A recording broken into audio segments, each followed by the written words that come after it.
Welcome to Gumber's Mathematics classes. Hope you liked the video. Subscribe our channel and press the bell icon to never miss another updates. I hope you all are well. Today we are going to discuss about the geometrical meaning of zeros of a polynomial. Very first we must know why is this so important to discuss about the zero of a polynomial. So this is the meaning also, and with the help of graph methods you will be able to see what is the role of zeros of a polynomial in a graph. So let's have very first a linear polynomial with y is equal to 2x plus 3. And if we are talking about the zero of this polynomial, it means we have to find the value of x such that this polynomial is equal to 0. So, and we have done this also, that it is equal to negative of constant divided by coefficient of x. So y0, if we'll plot the graph, we'll clearly see that if y we have taken on the vertical axis and x we have taken on horizontal axis, then what is this y is equal to 0 means? Y is equal to 0 means x-axis only. Here it means reduce, and this is 0 minus negative value. It is to be up for y is equal to 0. And here let us see, this is y is equal to 0. This we can see that y is equal to 0. Okay, but what is this x is equal to minus 3 by 2 showing? Can you see where is this point? Minus 3 by 2, x is equal to minus 3 by 2. Yes, absolutely right. This is the point where x is equal to minus 3 by 2 and y is equal to 0. Absolutely correct. And this is the point where the graph of this polynomial, linear polynomial, will intersect x-axis. Okay, this is okay for if you see, okay, this is for linear polynomial. Is it true for quadratic also, cubic also, and what about the rest of? Let's see. Let us consider a quadratic polynomial y is equal to x square plus minus 3x minus 4. If we plot the graph for this, we will see that it will intersect the x-axis at 2 of the points. And these are nothing else, these are the zeros of the polynomial. Let's read it. Here x is equal to minus 1 and x is equal to 4 are the points where this graph intersects x-axis. Let's check whether these are the zeros of this polynomial or not. Definitely, as this is the point where x is minus 1 and y is 0. Then also, if you want to check, we can check it also. So x is equal to minus 1, we are supposed to put y at x is equal to minus 1. This is equal to minus 1 raised to the power 2 minus 3 into minus 1 minus 4. And this is equal to 1. This was minus 1, and writing is so bad. This is plus 3 minus 4. This is combined 4 minus 4, that is equal to 0. Actually, this is not my fault. Now let us find the value of y at x is equal to 4. Now this is 4 raised to the power 2 minus 3 times of 4 minus 4. 4 raised to the power 2, that is equal to 16 minus 12 minus 4. Let's negative signs together. 16 minus 16 is equal to 0. Yes, these are the zeros of the polynomial, the given quadratic polynomial.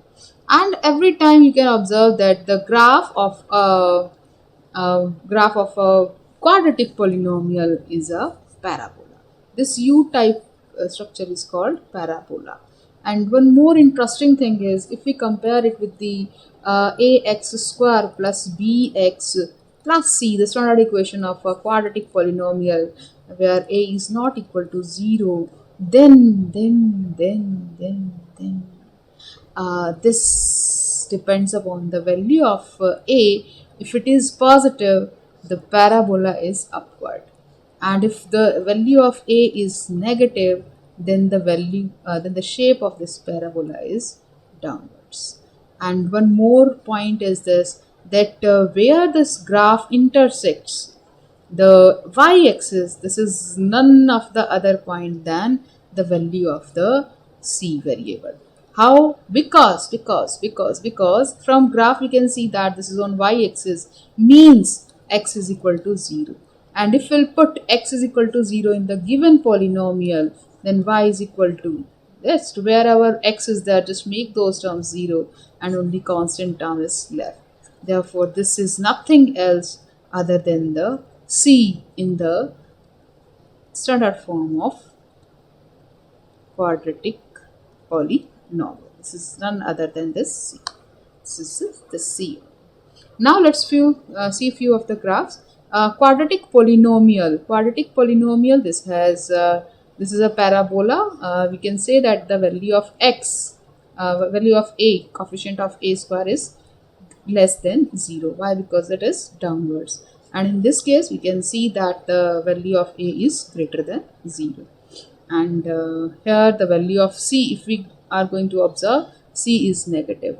C is negative, whatever this is, but it is negative. And in this case also, c is negative. And very many points we can conclude out of this. This polynomial has two zeros because it is intersecting x-axis at two different points. And here also, in this case also, it has two zeros.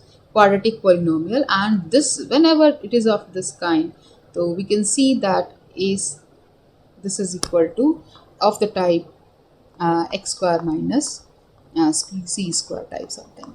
It's not necessary of this type, it can be any. It's just an example, or it can be of ax square plus bx plus c. Next is quadratic polynomials. These kind of, if they are giving this kind of graph, so it means they is having only one zero,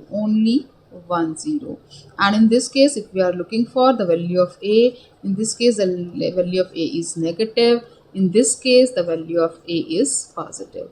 And value of c, what about the value of c? In this case the value of c is negative, and in this case the value of c is positive, and it has only one zero.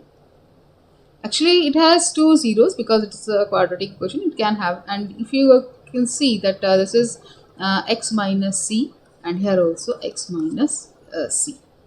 It could be any variable, a, b, c, d. So this is only giving you the same zeros. X minus c is equal to 0, and this also is giving you x minus c is equal to 0. So it is giving x is equal to c, and this also is giving you x is equal to c. And this is totally different from that c, which was we were taking as a x square plus bx plus c. As c in this case will be showing this point, a x square plus bx plus c. This is the c where the graph intersects y-axis. Now next, polynomial of the type this. These are the polynomials which are having known real roots. It do not have any real root, and here we can see that it is not intersecting anywhere x-axis. Therefore, there is no zero for this graph, no real zero. A real zero means there is no real number which is the zero of this kind of quadratic polynomials. And if we see what is the value of a, what is the nature of a is positive, and in this case if we see the graph is downwards, so this is the graph, the value of a is negative in this case, and c is also negative because it is going to intersect at this point. C is also negative, and this case also c is a value of c is positive. Okay, let's observe the graph for cubic polynomial. Cubic polynomial here is polynomial is x cube minus 4x. You can observe for this, and it has three zeros. What are its zeros? Let's see. X is common, x square minus 4. It can be written as x plus 2, x minus 2. It has three zeros. X is equal to 0, x is equal to minus 2, and x is equal to 2. Here we can see this also, 0, minus 2 and 2. There are three zeros for a cubic polynomial. Next is cubic polynomial of the graph y is equal to x cube. So if you observe the graph, it is intersecting only at one point. It has only 1 0. And let's go to the next graph. Next graph is of the polynomial x cube minus x square. If you observe, x square is common, x minus 1. it means x is equal to 0, 0 and x is equal to 1. If it is having multiplicity as 0, it has two different zeros, that is 0 and 1. From graph also it's visible, the zeros are 0 and 1. It has two zeros. Now from here we can observe for a linear polynomial we are having either 1 0 or constant polynomial also we don't have any zero for constant polynomial. So linear polynomial, if we are talking about, it has only 1 0. And if you are talking about quadratic polynomial, it can have two zeros. It can have two distinct zeros. It can have 1 0 also, and it can have no zero also.